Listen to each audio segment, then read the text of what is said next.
Rutgers Athletic Center in Piscataway, New Jersey. It's Big East basketball as the Georgetown Hoyas visit the Rutgers Scarlet Knights.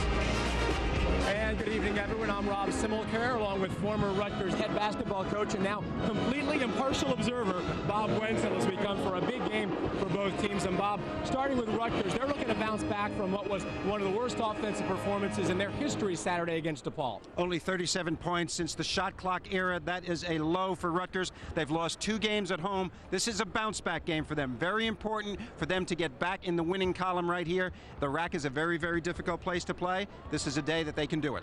Meanwhile, for Georgetown, a team that has no trouble scoring points, not only do they score, but they score in a lot of different ways from different places on the floor. They have very balanced attack, and for Georgetown, the key words are purposeful passing. Right here, Wallace hits Summers in the corner, a wide-open 3. They get the inside-outside. Green, one of the best passing big guys in the country. They also can go backdoor, and this, the power forward to the point guard, a staple of the Georgetown offense. We're going to see that beauty tonight, and you can see the balanced scoring right here. The core of this team, Green, Hibbert, and Wallace, all about 11 points a game. Those are the guys who are going to do the most damage for the Hoyas. And now we'll look at our star watch, and we mentioned Jeff Green. He'll be seeing a lot of his counterpart, Marquise Webb, one of a number of guys that Rutgers needs to step up. Well, Webb is the key guy, Rob, I think, in this game, because he's the senior. He has the most experience. When things are twirling in a negative direction, you need senior leadership. Webb will provide that. Green, one of the most formidable players and versatile guys in the Big East. Well, if you've looked at the Big East standings, you know every game is a big game in this conference. Both teams hungry for a win. We'll be back to get it started from the RAC right after this. And as we get set to get things started here at the RAC, Georgetown and Rutgers in a Big East game, let's take a look at our starting lineups for tonight's matchup. There you see for Georgetown, Wallace Sapp, DeJuan Summers at 4, Jeff Green, a very intimidating front court here, and Roy Hibbert, a big part of the reason why. He went off for 25 against Rutgers in their matchup last year. Meanwhile, for Rutgers, Farmer and Webb in the backcourt, Jerron Griffin, Adrian Hill, and J.R. Inman up front for this Rutgers team. And the head coaches, 2 relatively young head coaches. John Thompson III, his 3rd season at Georgetown. There you see his career record. Of course, the son of the famous and longtime coach John Thompson. And then Fred Hill at Rutgers in his 1st year as head coach at Rutgers, trying to build something here. And the people here at Rutgers know something about building. They've had to build some other programs here, a football program notably that has done a pretty good job building. So we'll talk about that a little later. No doubt about that. And of course, Ed Hightower, Jeff Clark, and Pat Driscoll going to be the guys in the zebra uniforms. What we should expect in this game, Rob, really, is Georgetown is a much more powerful team, but the RAC is a difficult place to play. Immediately, you see the Princeton offense spread out, look for the backdoor play, be patient, pound the ball inside to Hibbert. John Thompson III, a former coach at Princeton, as Hibbert loses on Georgetown's first possession. John Thompson III was a head coach at Princeton, and he brought that Princeton offense. Of course, Pete Carrill, famous for instituting that for years, just about 20 minutes down the road here in New Jersey, and now it is a staple in Washington with the Georgetown Hoyas. Rutgers on their first possession, Inman with the turnaround hook, a good look, and an offensive rebound to the Scarlet Knights, something they have not done a lot of, get some rebounds off those offensive boards. Now it's Griffin driving baseline, bounce pass knocked away, the Scarlet Knights will hold on. Well, Rutgers is an offensively challenged team, if you will.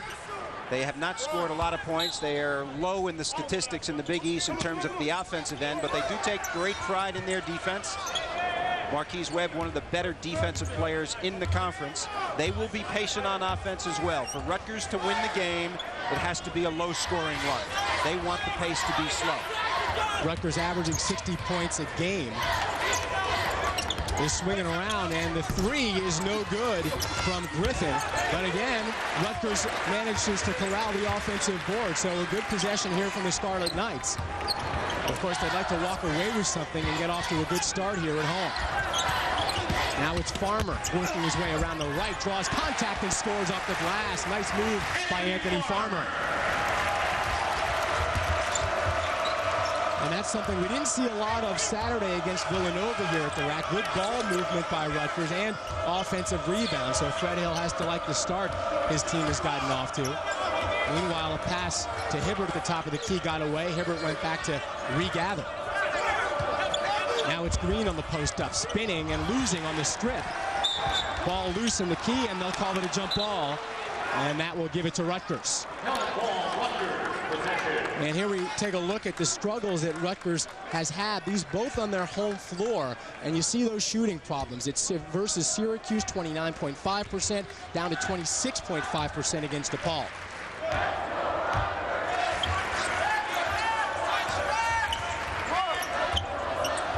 Now it's Inman firing from three, no good. And Georgetown comes away, and that's another area that Rutgers struggled Saturday. The three-point shots were not falling. That's something they also, Bob, need to get going. Now it's Wallace firing up a three for Georgetown, no good. Well, so far there's no pace in this game at all. Rutgers, and that's the Rutgers advantage. They don't want the game to be smooth. They want the game to be one of these things where it's disjointed. They don't want the other team to get, in Georgetown in this case, to get any kind of rhythm going, and they've been successful. Both times Georgetown got it inside, they were stripped.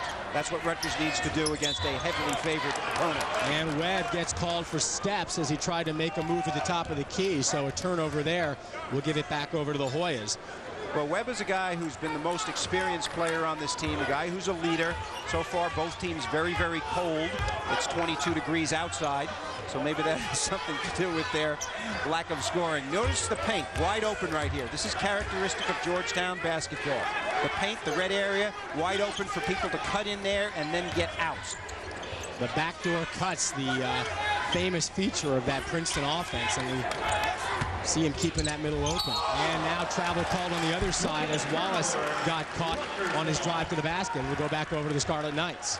One of the things that John Thompson does not like about his team this year is their tendency to turn the ball over too much. When you're a team like they are, precision offense and reading the defense is really what is required. And they are missing Bowman and Ashante Cook from last year. Both of those guys were very good at it, and this year they're struggling with getting the rhythm of their offense going. Marquise Webb's three was partially deflected, and off the block, Georgetown looking to make something happen, but Sapp loses on the turnaround move in the key, and Georgetown really struggling offensively to get things going. The lob pass inside to Adrian Hill. The pump fake, he goes up, no good. The follow, no good from Inman. Now here's Sapp trying to run a little bit. Georgetown with 5 possessions and 4 turnovers so far. Well, right now Rutgers has to take advantage. Georgetown is playing poorly, and Rutgers not getting any kind of lead. They've only scored 2 points as well. And we're not seeing a lot of those cuts right now. Folks standing around the perimeter, but now the easy drive and the score for Jonathan Wallace, and that gets Georgetown on the board. It's 2-2. Well, the thing about keeping the lane open, you can get shots like that where the little guy drives in. Did you notice that there was no help involved there? And that's a function of having nobody in the lane. So a tepid offensive start here is 2-2 to score, just over 4 minutes in. Farmer driving baseline, pulling up, no good. A good drive there by Anthony Farmer, but as we saw Saturday again, some good looks, but not able to finish. Now here's Hibbert with the touch. Hibbert with the pass behind his back, but it goes out of bounds. You have got to be kidding me. This is the worst passing I've seen from Georgetown in 25 years. Well, we'll hope it gets better. Come back in a couple. It's 2-2. Not a scorer's delight so far. 2-2 with 15 minutes to go in the first half. And Bob Wenzel, so far not a clinic in valuing the ball here, and that's something that these teams obviously stress. Well, here's a graphic that's very interesting about Georgetown. This is a team, look at the turnover and assist ratio. These are not good numbers. A really good player has 2 times the number of assists as he does turnovers. The only guy that's really positive is Jesse Sapp. So the ball handling woes have not been new to Georgetown this year. And normally a team that handles the ball very well. In the last couple of years of John Thompson III's reign here, they are not handling well in this game or in the season particularly well. That may be one reason why they have struggled more than many thought. The 3 there from Jerron Griffin well short, and back come the Hoyas. Well, the Hoyas have high standards. They're 11-5. That's not too bad, but 1-2 in the league. And you're right. They were picked 8th in the country in the preseason, and they've fallen out of any of the top 25s. And the reason for that is the lack of ball handling. They're turning the ball over way too much. They're very efficient usually on offense. They shoot 51%. That's very, very good. 3rd in the country, but they're not getting enough opportunities because of all of those turnovers. And to be fair, a lot of folks think that that very high ranking to start the season might have been a little inflated by their performance as Vernon Macklin checks in and goes glass to score for Georgetown. Might have been a product of that great run they had in the NCAA tournament last year, Sweet 16, knocked out by the eventual national champion. So high expectations coming in for the Hoyas this year, and they've had to kind of tamp them down a little bit as the season has gone on. They gave Florida the best game of anybody in the NCAA tournament last year, and of course, I think you're right. The estimation of their abilities did not take into account losing 3 key players, Bowman, Cook, and Darrell Owens. Here's a key player for Rutgers, Adrian Hill, with the spin move, but he's called for steps. Another traveling violation there against the Scarlet Knights. That's the 2nd against Rutgers. Well, Fred Hill, of course, his dad, the baseball coach for about 150 years here at Rutgers, did his stints as an assistant for many years. This his dream job. And of course, known as a bulldog recruiter. There's the turnover story so far in this game.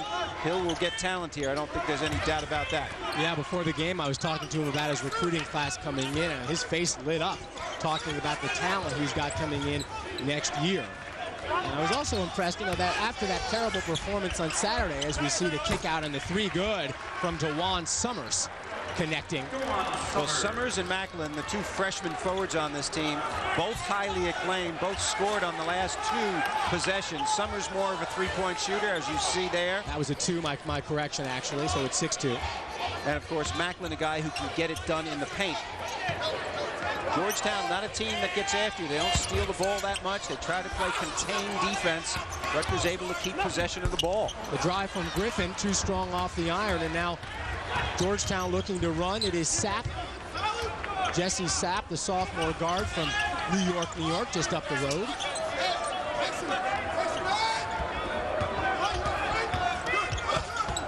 Now Mark Green. Jeff Green with the pretty move. Jeff Green, the junior forward, leading.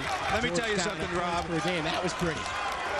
What people think about Jeff Green is that he should take over games more often. He's sort of a reticent superstar, in my opinion, and he needs to do more of those kinds of shots. Georgetown a little bit better now, starting to get in gear. Rutgers still struggling from the field. And the offensive foul called on Adrian Hill there, as the officials say he threw an elbow to ward off the defender. Rutgers 1 for 9 shooting so far. So Green last year and 2 years ago, I thought he was the best freshman in the league, and that year Rudy Gay, and he shared that honor. And he is an outstanding player. I think a guy who really needs to take over games. A preseason All-Big East selection from Hyattsville, Maryland, Jeff Green. Now Rutgers trying to break this shooting slump. Already trailing by 6 on their home floor. It's Griffin driving to the baseline. He is blocked. But Webb gets the rebound, and he comes in. The charge called. He went in hard and picks up the offensive foul. Solid defense and patience defensively by the Hoyas. Webb trying to get something done. When you don't score, you got to try to take the ball to the basket. And right here, notice the weak side with Georgetown. Help position, this is what you want. It is all Hoyas early, 8-2. We'll be right back after this.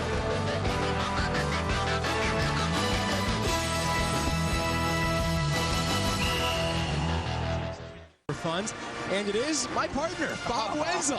That's right, I didn't even know this was coming, folks. The Rutgers head coach from 1989 to 97. There you see pretty impressive stuff. Won a couple of Atlantic 10 titles and 2 NCAA, 2 NIT appearances here. By the way, a pretty good player here with the Scarlet Knights as well. And hey, let's take a look back at a previous game here on December. Oh, there he is, right here. Oh, there's my guy. I appreciate that. You guys are so nice. Darren Geppetta, our producer, I forced him into that. I told him, you got to give me some credit in pub right here. I tell you, walking around with this guy around the rack is like being with Prince or something. I mean, you can't get anywhere with people stopping him and wanting to shake hands. Rutgers goes 2-3 zone right here. trying to change up. I like the idea of changing defenses. I think they could get some runouts by being in zone. When you struggle offensively, sometimes a zone can get you going. Oh, pretty pull up there by Jeff Green. Rob, I think that Rutgers is feeling a little bit of the DePaul fallout. You were here for that game. When you get embarrassed like that and only score 37 points, I think it has a psychological edge on a young team. The drive and the foul as Inman will go to the line. And we were talking about some memories here at the rack for my partner Bob Wenzel. Georgetown Rutgers, December 7th, 1996, and that was a big night. There you see John Thompson, the senior, and Jeff Billett had a big night for Rutgers. Bob Wenzel and Rutgers got a win, 75-68 at the rack. That was a memorable night here, wasn't it? It really was. The students flooded the floor. It was the first time, of course, Rutgers was new to the Big East at that time, and beating Georgetown, one of the signature teams, was a big deal to us. John Thompson told me after the game, he said, "Why are you guys celebrating so much?" Look at that. I like hugging those guys. The Final Four there. Oh, yeah, that was wonderful. That was wonderful. Well, you know, they do get up for this game here in Piscataway. The school is just back in session here. The students were out on vacation. They just came back over the last day or two, and the place is filled up with a lot of students. This is a big game for the folks in Rutgers. It can be an intimidating court when you get things rocking and rolling here. The problem, of course, when you only have 4 points in 10 minutes, that's not going to get anyone excited. Rutgers got to do a much better job offensively. It's been a struggle. I'm not sure what Fred Hill is in mind to sort of change these things. What I see in the players is their toughness at the defensive end, but they don't change that. They don't get any easy baskets, no fast breaks, you know, no secondary shots on the offensive boards. And when you don't get easy shots against teams in the Big East, you are going to struggle. Hamidi Ndiaye called for his first foul. Vernon Macklin was fouled there, and there you see the early shooting from both teams. Ball comes inside to Macklin again. Macklin kicks it out. Green will try his hand from three. No good. Sapp battling for the rebound. He comes down with it. Good rebounder for a guard. Nearly 4 a game. Aggressive nature by number 21, Sapp. And the bounce pass inside to Sapp is lost out of bounds. The reads are there like a quarterback in football. The execution is not for Georgetown in this game. They're trying to pass to one another. They're getting cuts toward the basket, but Rutgers, to give them credit, they're staying with these backdoor cuts very well. And because of that, despite the slow shooting start, they're still only 6 points down in the early going. 10 minutes to go in the first half. That's Ollie Bailey, number 13, who's checked in and had a touch there for Rutgers. Now it's Webb finding Courtney Nelson, who needs to get hot. Needs to get hot is good. He's shooting about 26%. He just traveled and they didn't call him. Got a break there. A long shot as the shot clock was running down is no good. Opportunity knocking for the Hoyas.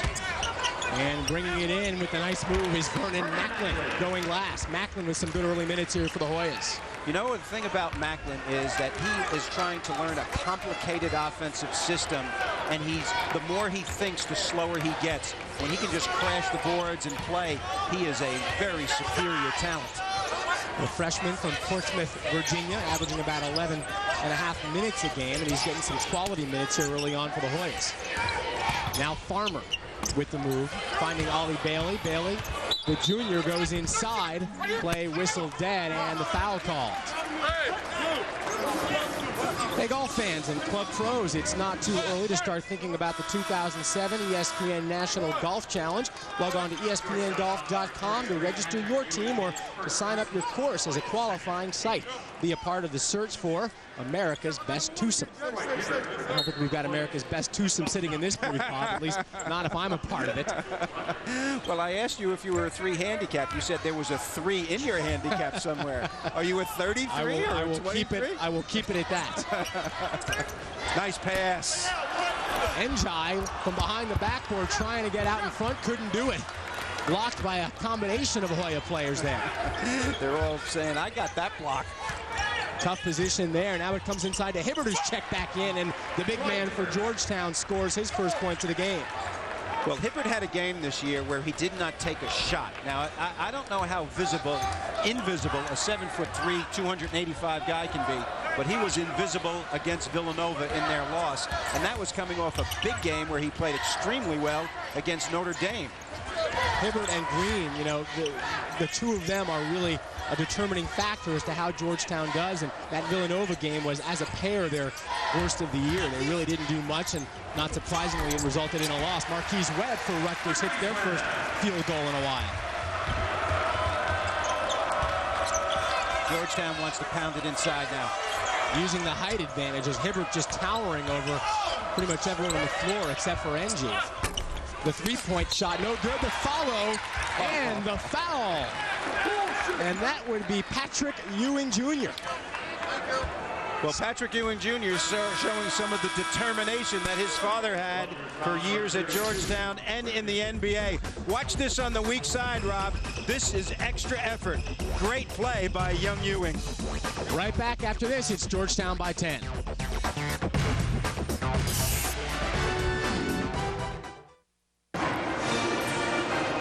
Georgetown by 10 here in the first half from the rack. And we talk a lot about Hibbert and Green offensively, but how about this defense?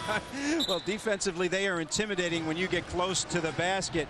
Nowhere for NJ to go, and Hibbert and Green both get the block. This is Georgetown's defense. Second in the Big East in points allowed. Third in field goal percentage defense. Teams only shooting 39% against John Thompson's team. So that is formidable to be sure. They do not create a lot of turnovers, however. They're playing position defense. They want to force you to miss. And Green, one of the better guys in the league. Georgetown preseason, Rob, two guys placed on the All-League team, Hibbert and Green. The only other team in the league to have two guys on the team, DePaul with Mejia and Chandler. And Rutgers did a great job on those two the last time they played. Mejia only 4, Chandler only 5. So Rutgers has some pretty solid D as well. The free throw by Patrick Ewing Jr. gives Georgetown an 11-point lead. And a whistle away from the ball, foul called against the Hoyas. Well, Doc Rivers' son, Jeremiah Rivers, in the game also for Georgetown. So you've got Doc Rivers' son and Patrick Ewing's son in the game at the same time. Those are some pretty good genes. Not too shabby. You have those last names on the back of your jersey cannot hurt. Georgetown trying to force into a double team in the corner here. Nelson gets it out of the corner to Griffin up top. This is a 2-3 zone, but an aggressive one. They want to spread.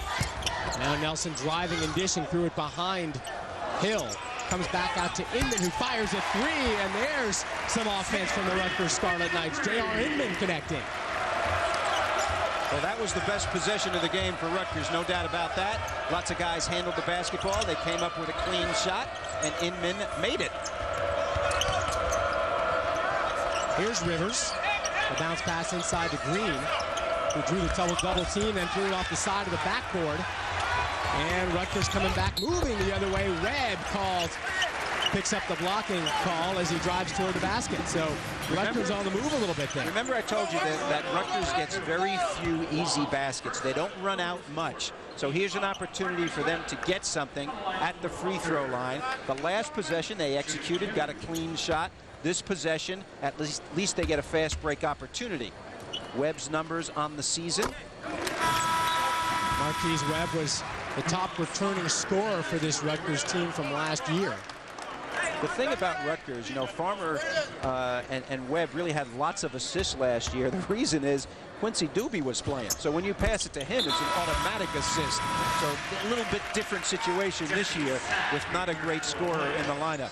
Doobie, of course, a first-round draft choice.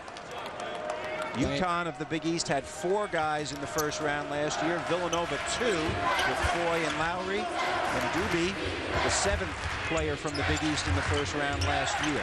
Picked 19th by Sacramento, and he's having himself a pretty good rookie season out west. He was actually playing at the Garden this past weekend, and a bunch of the Rutgers players made the trip up to New York to see their old teammate.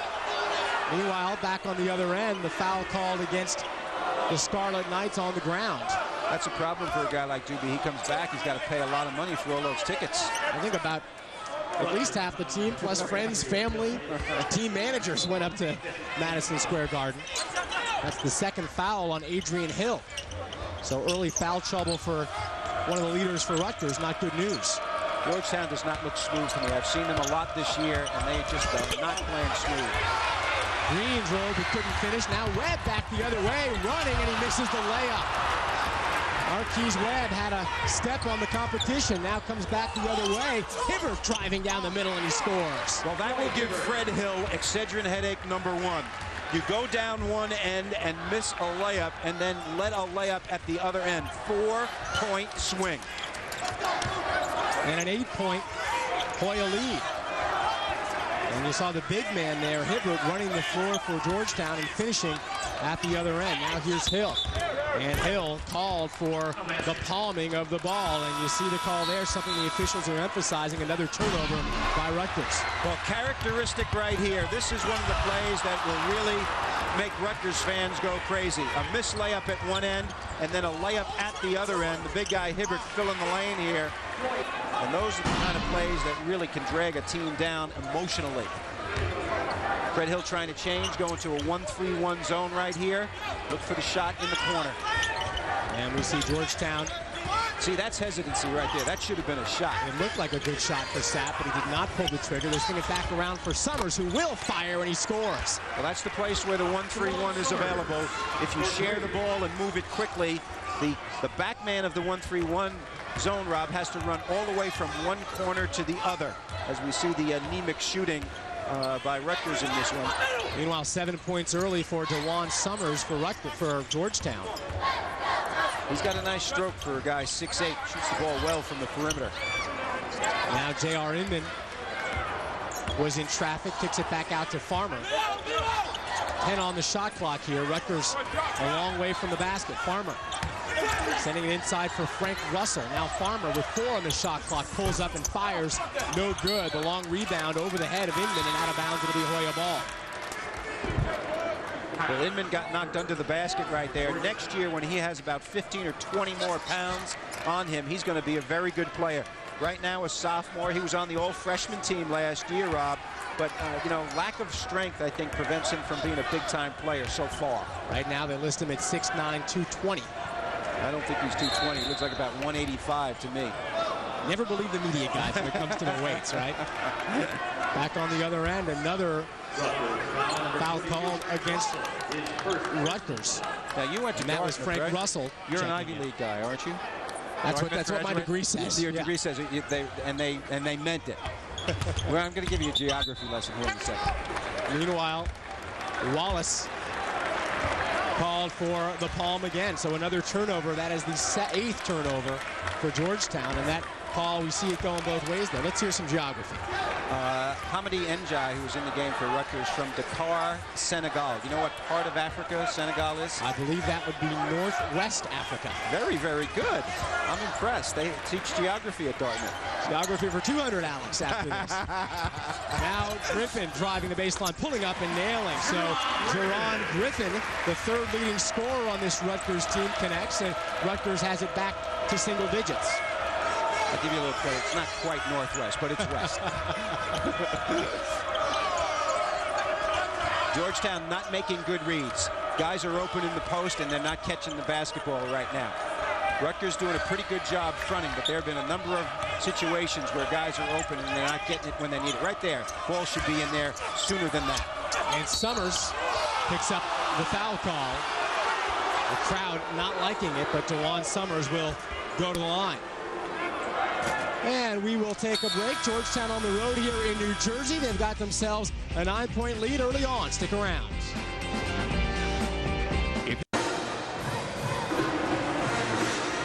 Back at the rack. Georgetown with a 9-point lead over Rutgers. 3:28 to go in the first half. And let's take a look at our Big East leaders, brought to you by Hyundai. And there you see field goal percentage, and La Jolla is right there at the top. And not surprisingly, Bob, these are all teams that are off to pretty decent starts. Amen. Providence really doing a good job. And, of course, Pittsburgh, the best team in the league.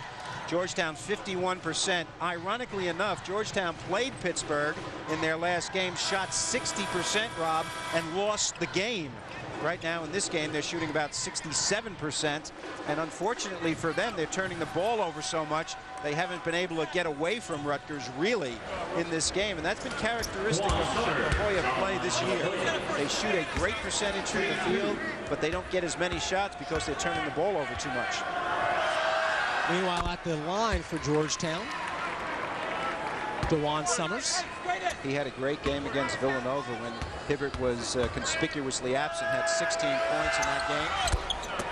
And he makes both of his free throws. And I mean, you just don't see teams losing a lot of games where they're shooting 60%. But that's what happened at Pitt the other night for Georgetown. That might be the only time this year you see that.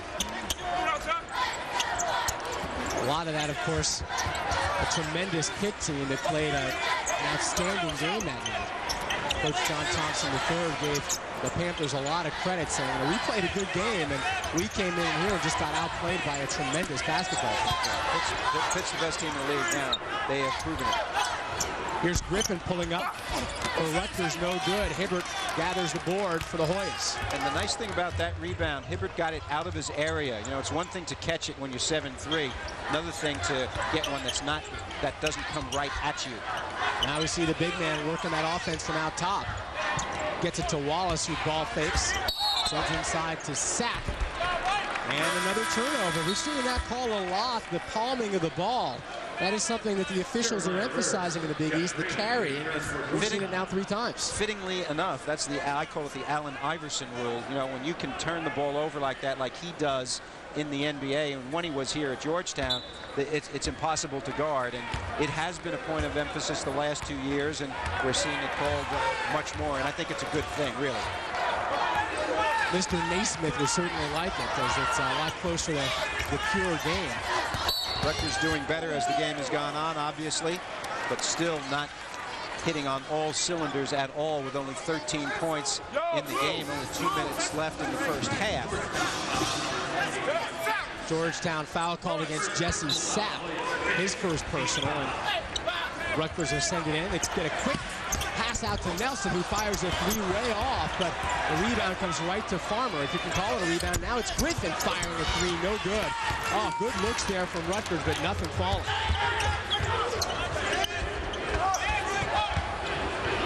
Sapp at the other end, finding Green, cutting to the basket. Green misses the dunk. And Russell grabs the long rebound. Now it's Farmer pulling up, no good. Oh my. Shooting struggles. Oh my is right. My goodness. An easy dunk. You're not going to see that very much, I'll tell you. Rutgers 4 of 21 shooting early on here. It's Hibbert out top. Interesting to see how this will affect Georgetown's players. Rivers not even looking at the basket.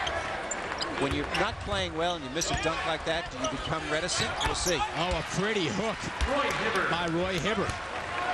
And that's a shot you like to see from a man at 7'2". Just a simple little hook shot from in close, and this is Georgetown's largest lead. They've doubled up Rutgers at 26-13. Well, on a hook shot like that, it's impossible to block that shot. Not an easy shot. One that needs to be practiced. Inman for 3, in and out. And Hibbert collects the rebound.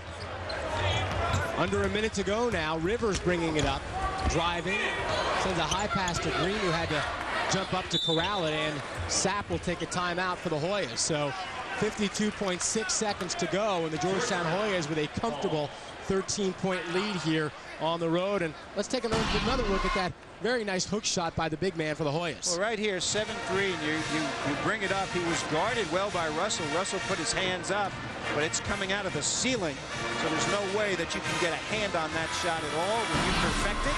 The guy, of course, in basketball who did that the best was Kareem Abdul-Jabbar, a UCLA graduate.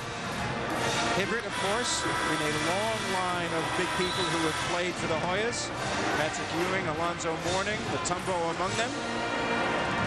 He trying to follow in their footsteps. There's just something about Georgetown and big men, isn't there? They just seem to look good in that Georgetown uniform. Coming up at halftime, our Big East Wire. We'll take a look at the out-of-town scoreboard and first half highlights and stats coming up at halftime here from the Rack. And in that Big East Wire, you're going to see one of the best little guys in the country, Dominique James of Marquette. What a player. A Marquette team that's off to a pretty good start, 3-2 in Big East play so far. And Georgetown needing a win here to even their Big East record. 10 on the shot clock here. It's Sapp bouncing it to Green along the baseline. 7 on the shot clock. Rivers drawing the bump, driving, and a pretty move by Jeremiah Rivers. Nice possession, Rob, because they made the defense move, and then they had an easy seam to the basket. Great execution by the Hoyas on that play. And now Coach Fred Hill will take a timeout to talk over Rutgers' final possession of this first half. Right here, the ball moves from side to side, and as a result, a seam all the way to the basket. Doc Rivers' son takes it right in there. A little up and down. Not too bad. And, of course, we were talking about Dominique James of Marquette. You're going to see him at halftime. The other trivia question, where did Doc Rivers go to college? You may have me there. Marquette. My producer telling it in my ear. I can't take credit for that.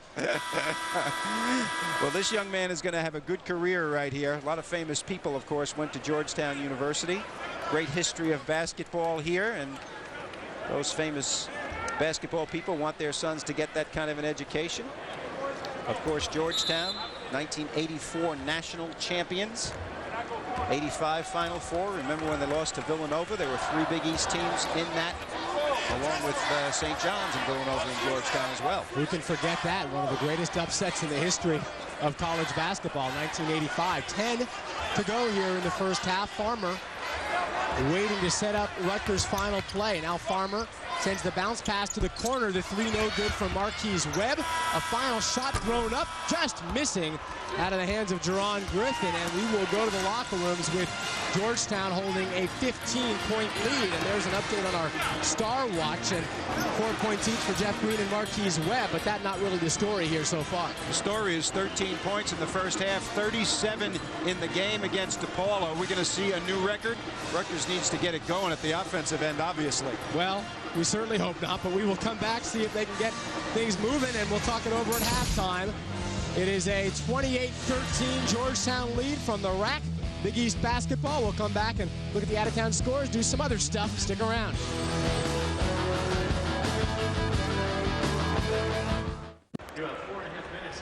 Back in Piscataway, Georgetown with a 28-13 lead over the Rutgers Scarlet Knights. Rob Simmelcare and Bob Wenzel with you here from the rack. And Bob, well, we're going to show some highlights now. We are? We're apparently, that's what I'm told. We're going to need to look a little harder for Rutgers highlights. They're struggling still from the floor quite badly. I mean, we saw Saturday a very difficult offensive performance, and they've gone right back to the struggles. I think they're feeling the effects of the DePaul game. I don't think there's any question about that. They're young. They took a beating, and I think it's affecting them in this game as well. The other thing that's affecting them, of course, is Georgetown's defense. Georgetown is a very solid defensive team. Their shot blocking is very, very good. And those are the things that can happen to you. Right here, this is a good possession for Rutgers. They went inside, outside. 4 guys touch the ball. They get the ball back out, and then Inman knocks it in. This was very uncharacteristic of their play in the first half. Georgetown, of course, very good getting out. Right here, this was a typical play. Webb misses it, and it goes the other end for Georgetown. So this is the kind of play where there's a 4-point swing in the game, and, of course, it leads to a great deal of frustration on the part of the Rutgers players. Inside, Hibbert is unstoppable when he is not double-teamed. The 7'3" player did a nice job in the first half, maintaining. Look at 67%, Rob. The only reason that this game is not more of a blowout is that Georgetown had 9 turnovers in the first half. And, of course, the ugly stat on the right for Rutgers, 17% from the field. That's not going to do anything. And Rutgers with 13 points in the first half. That is just 2 more than the all-time record for fewest points scored in a Big East half. That was by Providence back in '02. We will take a break, come back. It is 28-13 at the rack.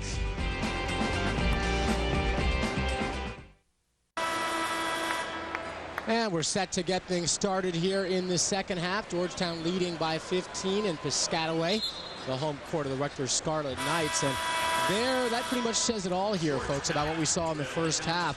Rutgers 2 points more than the all-time record for fewest points in a first half, and that was Providence against UConn back in '02. Rutgers with 13 points tonight, and Bob, why? Of futility. They're getting some good shots. I think psychologically they're in a difficult position right now. I think they're feeling the effects of the DePaul game, and I think it's affecting them here. Very short on all their shots. Not even getting good shots some of the time. Green with the hook shot was no good, but on the follow, a foul called against Rutgers. And here you see the shooting performance their last couple times out. Look at these two halves put next to each other. 4 of 24 in the second half against DePaul. The exact same shooting tonight in the first half. Last week, Fred Hill had a full head of hair. This can get to you, of course, and it's very discouraging for Fred as well as the fans. And, of course, as the leader of this team, he's got to keep a stiff upper lip. He's got to keep encouraging and try to stay as positive as he can. DeJuan Summers at the line for Georgetown, makes 2 of 2. Summers led all scorers in the first half with 7. He's now up to 9 for the Hoyas, and they've got themselves a 17-point lead. Let's see what Rutgers can do here coming out of the locker room offensively. They shot 1 of 10 from 3-point distance in the first half, so that contributed to the scoring woes and the blocking foul called against Green. Well, Georgetown was only 1 of 4 from 3-point range, so combined 2 of 14. So the downtown shooting not good for John Thompson III or Fred Hill, both of whom have famous fathers. Of course, we all know about John Thompson in the basketball world, but Fred Hill Sr., a great and successful baseball coach here at Rutgers. The 3 was no good from Griffin, but Marquise Webb with the follow, and Rutgers scores on their first trip down the floor here in the second half. Here's a thought. Send 5 guys to the offensive board on every shot. See if you can make it a scramble game. Now Wallace. That has its detriments, of course. You're not covering your backcourt on fast breaks. But Rutgers needs to send people to the offensive glass. Ball knocked out of bounds, and Rutgers will have it. More sloppiness on the part of Georgetown.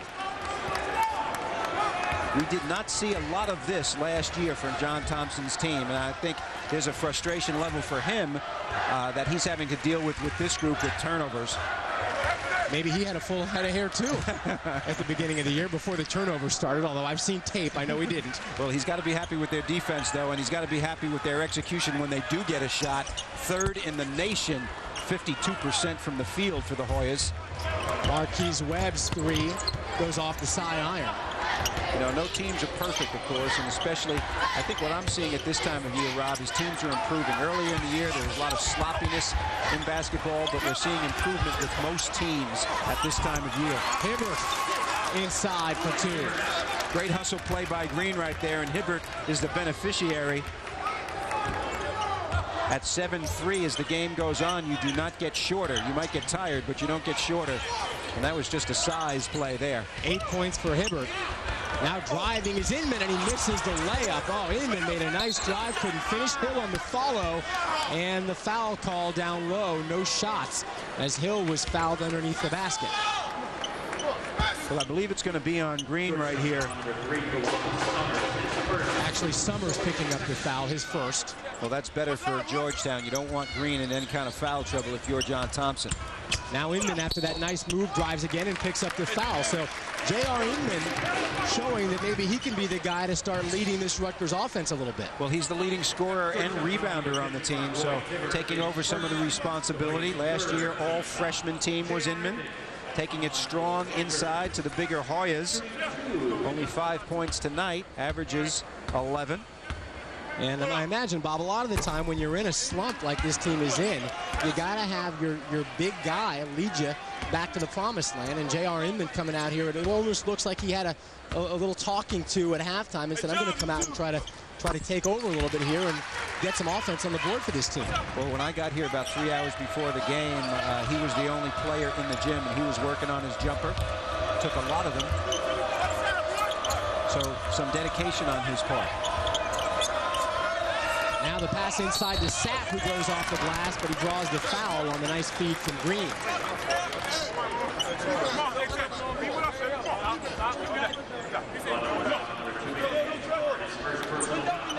Farmer picks up the foul, his first personal, and Jesse Sapp will make his first trip to the free throw line. How about that smile, huh? He's glad he got that nice cut to the basket. the sophomore guard. He has a scorer's mentality. He gets a lot of shots up. 15 against Pittsburgh. He was the guy who really kept them in the game. He's got a very, very aggressive style. I saw him down at Cameron in their non-conference game against Duke, and I was very impressed with him early on. Playing in that kind of environment, still only a sophomore, he's got some presence. Yes, he does, and he's taking over for Ashante Cook. Farmer driving, drew the bump, but no call on the contact, and now Georgetown running. Nice crossover move by Summers, but no finish. Ball loose underneath. Hibbert comes away with it, and he is fouled. Oh, the crossover drive by DeJuan Summers, but he couldn't finish. That was a thing of beauty. Summers really showing some athleticism on this play. The pass by Wallace, he slides through two guys between the legs. No behind the back, but between the legs was nice. And Hibbert, 7'3", runs the floor and is there at the right place. Big guys must run from one rim to the other rim to clean up at the offensive end, and Hibbert understands that. Hibbert, a junior, a lot of experience in the body of Roy Hibbert. He started 17 games as a freshman at Georgetown, so this is a guy that they can really ride, and he says he's going to stay for his senior year at Georgetown, which I'm sure is music to the ears of John Thompson III. Of course, a lot of guys have said that and not done it, but we're seeing a trend in the opposite direction now with the two players from Florida, three from Florida, Noah Horford and Brewer, not going to the NBA draft, and there's talk that Greg Oden of Ohio State is thinking about staying in school.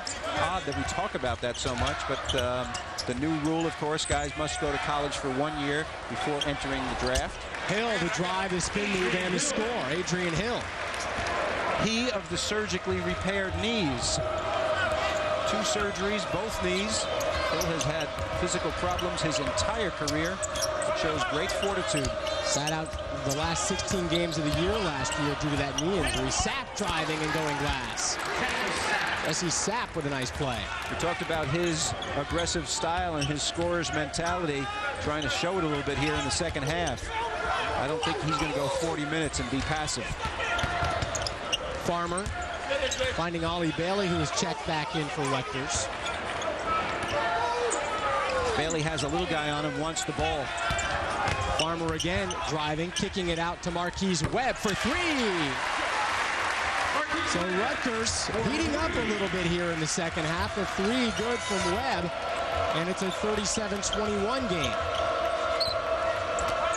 When Georgetown has a big lead on you, that is very much of a troubling situation because they run this complicated offense, very difficult to guard. Even though Rutgers is a good defensive team, they're going to get clean shots. Now Green from way out, no good. He was knocked down after taking the shot right into the bench. No call on the play. Comes back into Macklin, who kicks out for Summers. 3, yes. Freshman to freshman. Those two forwards, you're going to hear a lot about Vernon Maxwell and DeJuan Summers over the course of the next few years for the Hoyas. When Green and Hibbert exit, these two will be the stars of this team. DeJuan Summers, the freshman, with 12 to lead all scorers here. Now it's Hill kicking for Webb, who likes his hot hand. He fires, no good. And Rivers, or Wallace, comes back to get the rebound. A quick pass inside. Oh, pretty ball movement. And the jam from Summers. Oh, Georgetown's having some fun now, and the smiles are out as the Hoyas have their largest lead at 21 points. The two freshmen doing it, Macklin and Summers. Fred Hill, of course, upset with his team. What a great play by the freshman on that one. Wow. It was pretty to watch, but not if you're Fred Hill, as the look said it all there on the face of Fred Hill. But the ball movement, the dish, and the dunk from Summers. It is a big lead. They've doubled up Georgetown 42-21. We'll come back here from the rack. Stick around.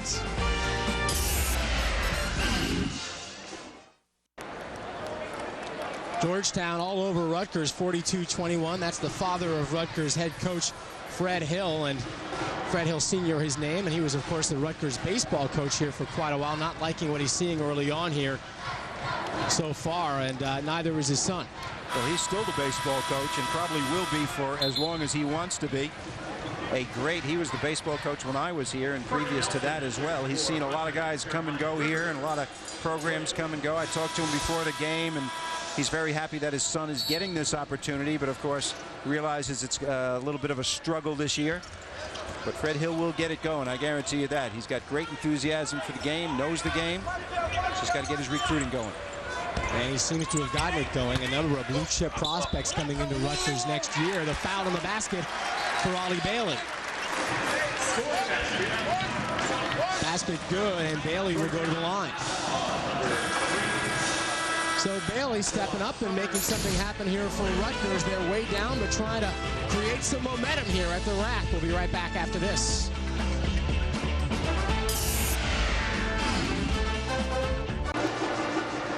Well, the football jerseys out here at the rack. It is still football season here in Piscataway, and why not?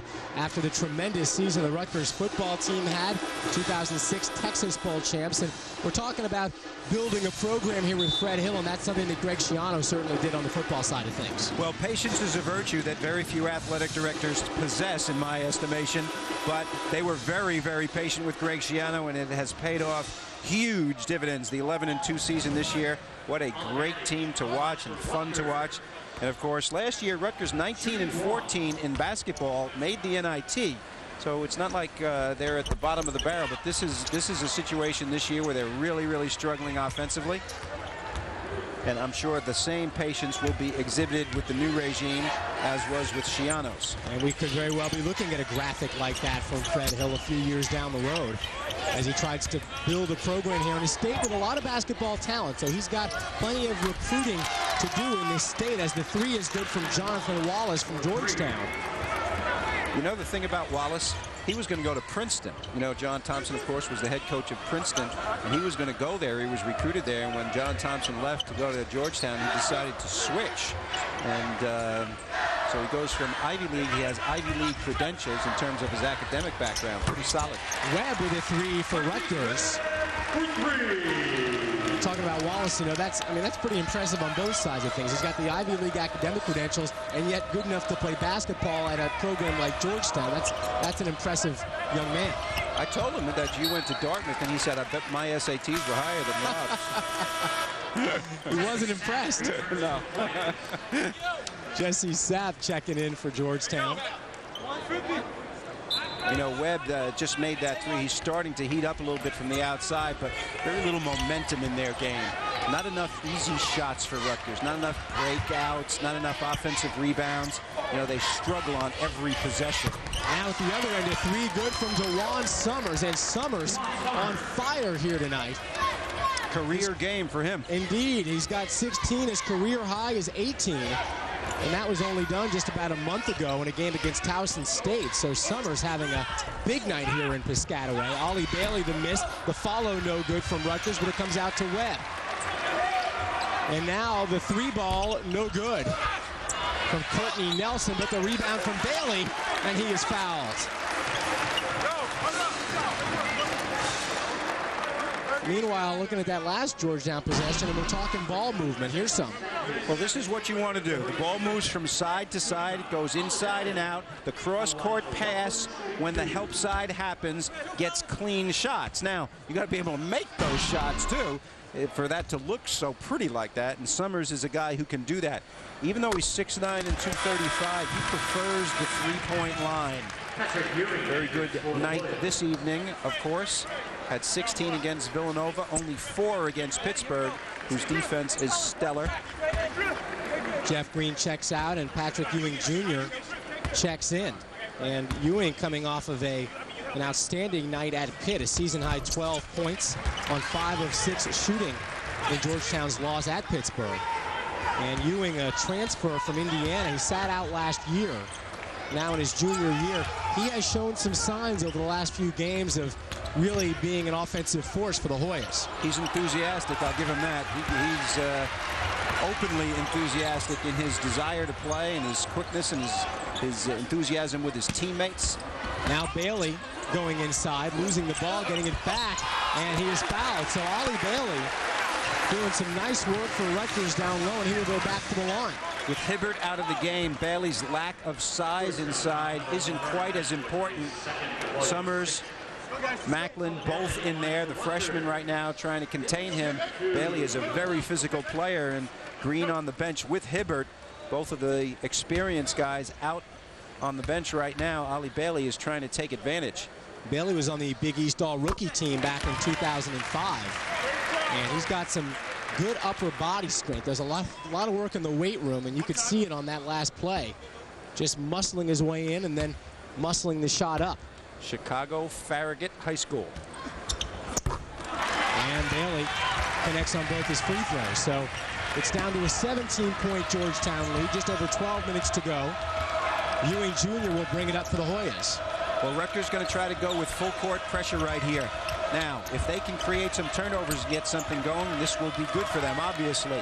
But Georgetown is a tough team to pressure. When you're pressuring them, I think that's when they're at their best. That's when the back door becomes more evident. We saw Rivers cut to the back door right there. Now the ball loose along the line. Ewing gets it back.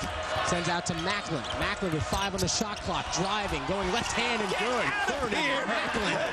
Are you kidding me? Woo. Wow. Left-handed. I didn't know he had that move. Haven't seen that this year. Macklin with 6. As he uses the less dexterous hand. Back the other way. A nice move to the glass by Courtney Nelson, and the reverse layup is good. Now the full court pressure from Rutgers. Well, this is a good move right here, I think, by Fred Hill, because all of the core of Georgetown's team not in the game. You got Wallace out, who's the primary ball handler. Rivers is a sub. Green and Hibbert both on the bench. Good time to pressure. And Griffin called for grabbing Sapp as they went through the lane, and the timeout on the floor. And we take another look at the impressive left-handed dexterity here on the drive. This is a guy who's 6'9", and about 220, and he's being pushed away from the basket. Wow, that is impressive. And you know, Georgetown has some big men. We talk about their front court, but these guys can put the ball on the floor a little bit. I mean, I'm impressed watching some of these big men and their ability to dribble the ball. Hey, golf fans and club pros, it's not too early to start thinking about the 2007 ESPN National Golf Challenge. Log on to ESPNGolf.com to register your team or to sign your course up as a qualifying site. Be part of the search for America's best twosome.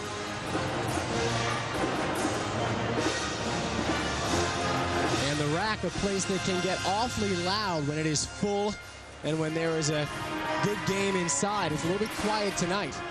Well, we talked a lot about the Georgetown history and their success and their 4 trips to the Final Four. But Rutgers also has been to the Final Four. In 1976, they went. And, of course, Eddie Jordan, who was my assistant coach here for many years at Rutgers, now the head coach of the Washington Wizards, was a big part of that team. And Phil Sellers, of course.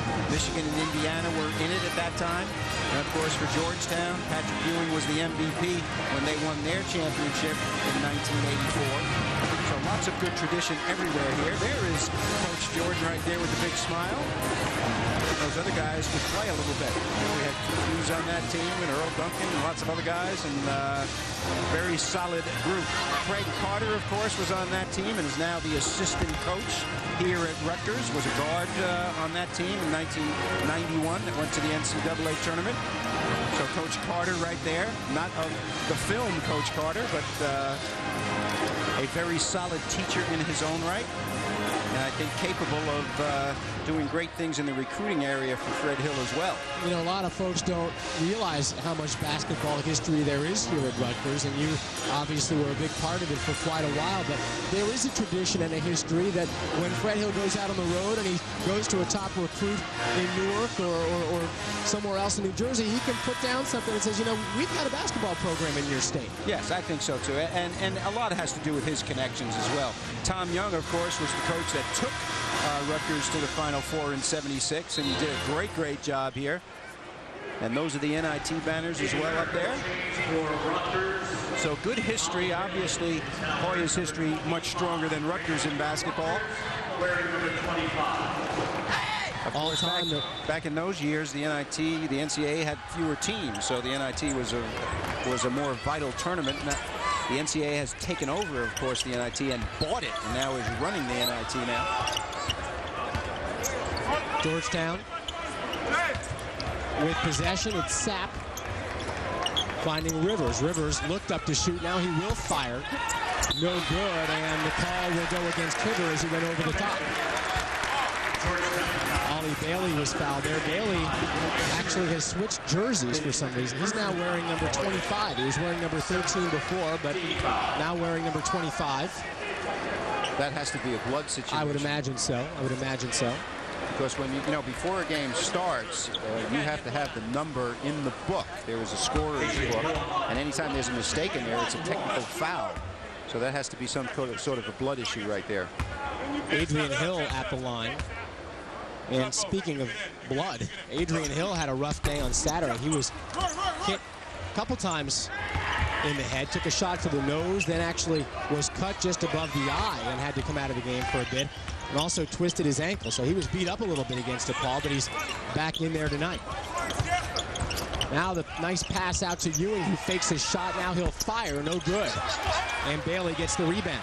I think the fake almost knocked him off balance. He shot that shot fading to his left.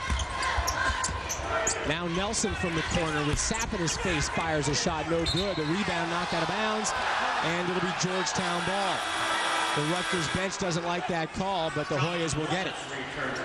Rutgers wants to push right here defensively. Darren Savino, one of the assistant coaches, up there trying to get their guys to move up. Fred Hill having a little discussion.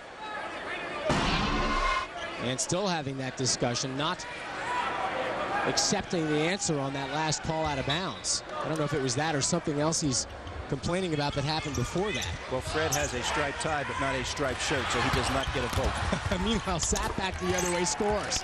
Off the long pass, Jesse Sapp records the layup. As I said before, it's difficult to press Georgetown. They like pressure. They can go long. They have guys who are skillful at their positions in passing.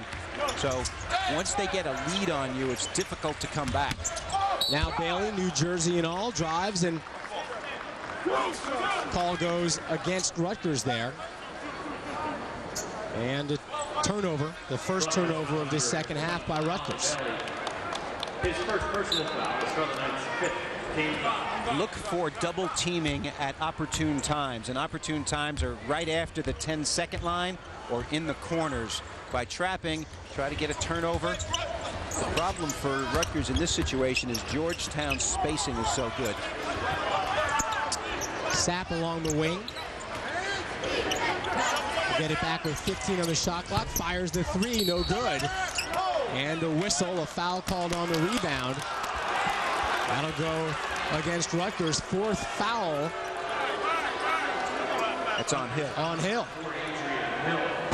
So Hill in some deep foul trouble here, and let's take a look at the call. Well, right here, he's holding Hibbert's hands down by his side. A good technique if you're playing close to the basket with a guy bigger than you, pin that man's hands to his body. And of course, unfortunately, Hill gets called for the foul, their most productive inside player. So Hill heads to the bench, and that opens up some room down low for Hibbert, who goes right to the rack. Immediately, Hamadi Njai in the game, a novice player, but a pretty solid shot blocker. He's going to get some minutes against one of the better big guys in the league in this one. Njai's actually 6th in the Big East in shots blocked, but those are not against Roy Hibbert, and all 7-3 of them.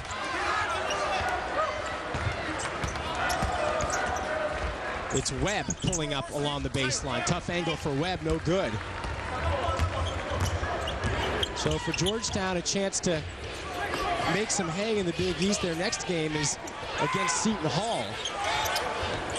And they've got a few games coming up against the second half of the standings in the Big East. A chance for them to get that record more in the direction that they thought they'd have coming into this season.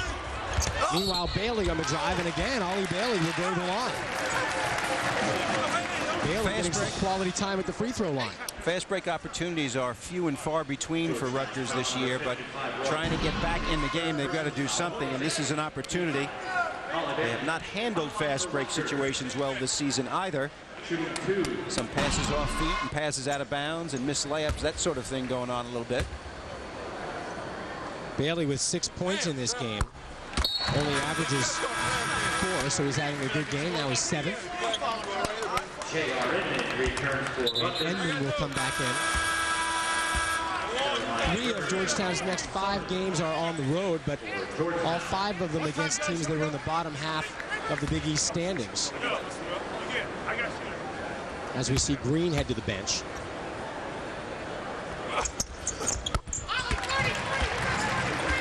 that gets the lead under 20. It is 53-34 here at the rack in Piscataway. So far, the full court pressure not paying dividends for Rutgers. They're increasing the pressure. Instead of picking up at half court, they're picking up at 3/4 court. Once they get at this end, they are attacking the post if the ball gets in there. A nice look to Sapp in the corner. Ball goes in and out off the nice pass from Ewing, and Bailey gathers the rebound. Now Nelson finds Farmer, who drives, and it's blocked by Hibbert. Ball out of bounds. The Hoyas will get it. So Hibbert stepping up for the block. Well, we got a foul on this one also, and if we're in the bonus, we're going to go down there and shoot. Right here, the drive to the basket, 7'3" in the way, and then the little guys go after him as he gets the rebound. Hibbert's going to get his opportunity at the free throw line. Indeed, Nelson called for the foul, and the big man will head to the line. Well, he gets a lot of opportunities at the line. He only shoots 61% from there, but he's going to improve in that area. You can see his numbers. Second team All Big East last year as a sophomore. Misses the front end, and Bailey comes down with the rebound. Georgetown is not a team, Rob, that dazzles you with individual stats. What they do is they dazzle you with team stats, like 51% from the field. That's the most impressive stat with this team. That's going to win a lot of games. The floater no good from Nelson. Nice work by Njai, and he gets called for the offensive foul. Njai, after coming down with the rebound, swung the elbows a bit, and he gets called. So Fred Hill scratching his head a little bit. His team down 19. We will take a break. 7:57 to go here from Piscataway. It's all Georgetown.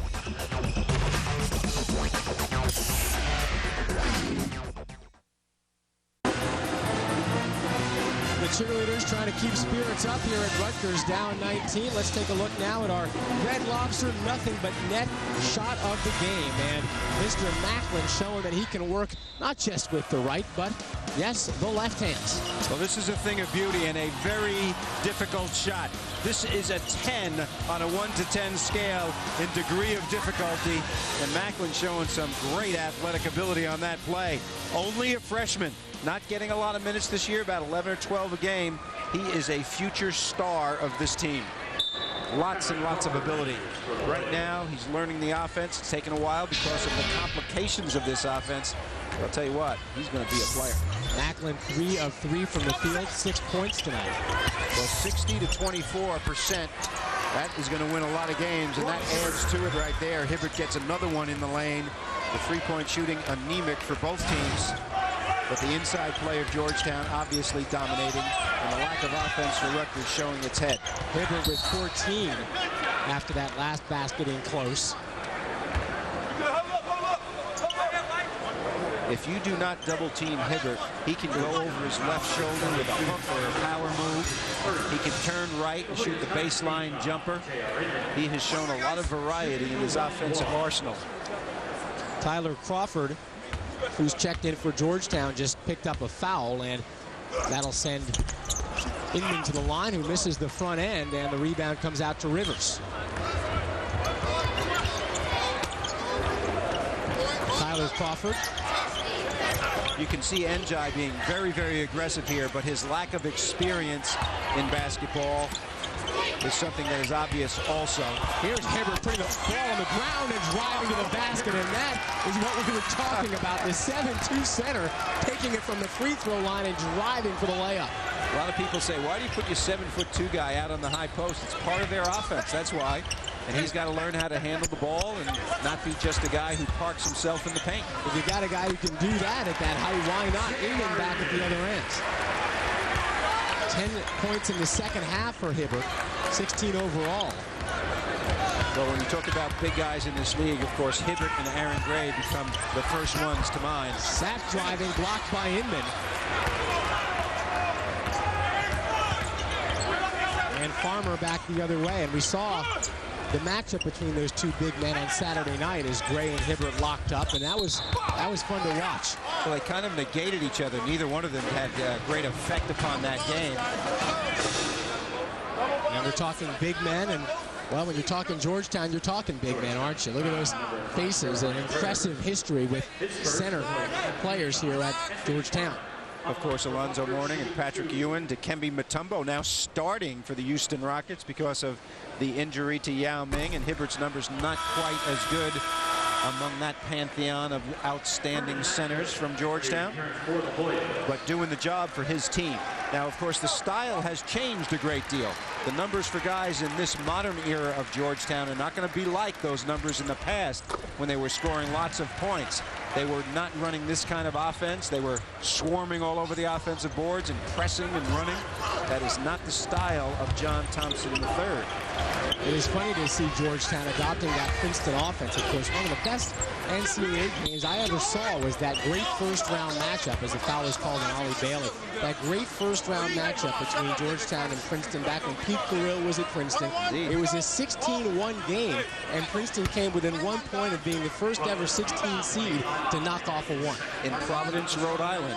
And, of course, Rutgers was playing that same day and lost to Iowa in the NCAA tournament. I believe that was 1989, if my memory serves me correctly. And Alonzo Mourning blocked a shot at the buzzer, controversially, I might add. So it was a great day for Princeton, and one of those days that Georgetown wiped its brow and advanced. DeJuan Summers on the line for Georgetown. And meanwhile, checking out is Ollie Bailey. Well, if you switch your number from 3 to 25, does that mean you get 10 fouls instead of 5? Rutgers actually had 6 guys on the court there for a second until Bailey got off. Let's take a look at our select stats brought to you by Select Sector Spiders. And there you have it, folks. 61%, 26%. Do you need to look at the scoreboard even when you've seen a stat like that? It pretty much tells the story. Well, if the Spiders can send your investments up 61%, I'm buying them. I think I'll take that versus the 26. Hill with a long cross-court pass to Marquise Webb, who fires a 3. No good. The rebound. Nice work by Vernon Macklin to gather that one. 21-point Georgetown lead coming up on 5 minutes to go from the MAC. Jeremiah Rivers finds Sapp. Now Rivers puts it on the floor, draws contact, but no call there. Rivers had an opportunity all the way to the basket, didn't read it right. Could have had a layup on that play. Now, for as well as Georgetown has played, they've been a little bit hesitant to shoot at times. We see him running the shot clock down. It's now to 6. And Sapp will have to take the shot as he goes inside. He goes glass, no good. And Griffin gets the rebound for Rutgers. Now Hill inside, draws the foul and 1. Adrian Hill drew the contact, and we see him putting his hands on his knees a little bit there after picking up that basket. He'll go to the line for his trouble. Fast break opportunities, not all that frequent for Rutgers. They execute well on this one. Hill not only gets the basket, but he gets a chance at the free throw line as well. One more, guys. He of the gimpy knees and the multiple surgeries. And he is a very physical player. We see him drawing a lot of contact out there, not afraid to mix it up, knee and all. Makes his free throw. Down to an 18-point Georgetown lead. And it's interesting also, Bob, to look at this Georgetown team without Hibbert or Green on the floor. Changes to see who wants to take over. And that time it was Rivers taking over with the drive and the left-handed layup. It's more of a defensive takeover than an offensive takeover. Rivers, last time I mentioned, he didn't read it correctly. He saw the same opening and took it this time, so he's learned something in this game. When to go and when not to go. And now the steal by Sapp, and the foul called as Webb tried to reach in after losing it. So again, a look at that drive by Jeremiah Rivers, and it started at midcourt. John Thompson has the luxury of playing his substitutes extensive minutes, and Coach Thompson liking that one a lot. Jeremiah Rivers, they have big plans for this young man.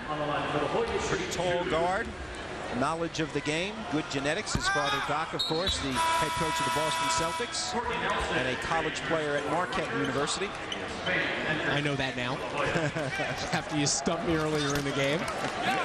Sapp makes his first. It's a 20-point Georgetown lead as a few folks start to head for the exits here at the rack. Under 5 minutes to go, and Fred Hill, we see him on the bench there. Keep teaching, Fred. Teach. Exactly. Keep teaching. It's all about teaching. It is, of course. Saturday they had 37. They got 40 in this one, so they've surpassed that with 4 minutes to go. And again, the foul on the basket from Adrian Hill.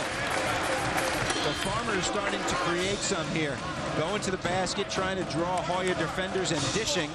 Did a pretty solid job, and Hill has been the recipient of Farmer's passes.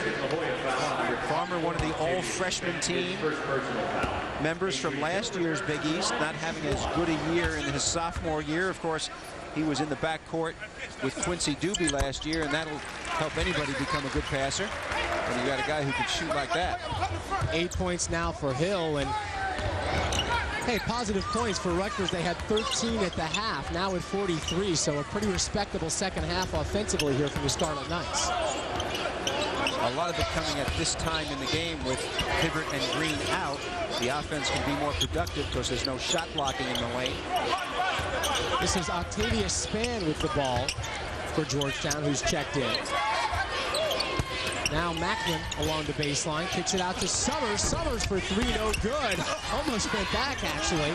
And Spann with the follow. Octavius Spann, appearing in his 10th game of the season. Right place at the right time, Octavius.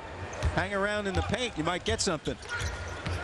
Now Farmer off the nice move. The dish, Hill missed it, but it comes right to Griffin, who fires the three, no good. Inman with the rebound down low. He stripped it and put in the easy layup.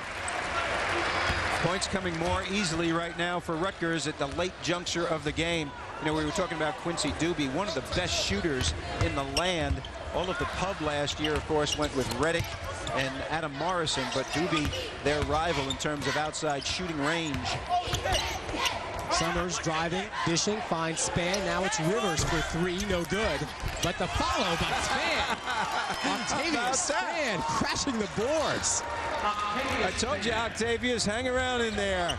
Try to get something going on the board. Farmer driving and dishing, finding Hill. And, you know, we're seeing some pretty play here in the closing minutes. They usually call this trash time, but this is quality. However, Hill, off of that play, we see him holding that knee, and that not something that Rutgers wants to see. The senior from Canton, Ohio, had that tough knee injury last year that caused him to miss the last 16 games of the season, and we see him coming up gimpy after that play.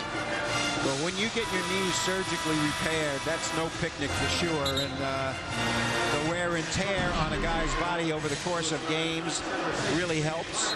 Right here, he's getting a lot of attention around the basket. He bumped knees right there after his left knee got bumped after the layup on his way back down the floor for defense. And believe me, that hurts. And you see him just shaking his head there saying, what do I have to do to stay healthy? It's to his left. To his left right there is Byron Joines putting his hand in there. He is out for the year, being redshirted also with injury. A 6'9" senior who could provide depth on the front line, but he has not played this season and will be back next year after rehabilitation. And that'll be another piece for Coach Fred Hill to work with next year, along with some fresh recruits coming in that he is very bullish on. Coming up on the 2-minute mark here in a game that has been all Georgetown from the get-go. DeJuan Summers, who is just shy of a career high, sends it to Vernon Macklin, and Macklin is fouled by Bailey from behind. We will take a break. We're in the closing stages of this one from the rack. Georgetown with a commanding lead.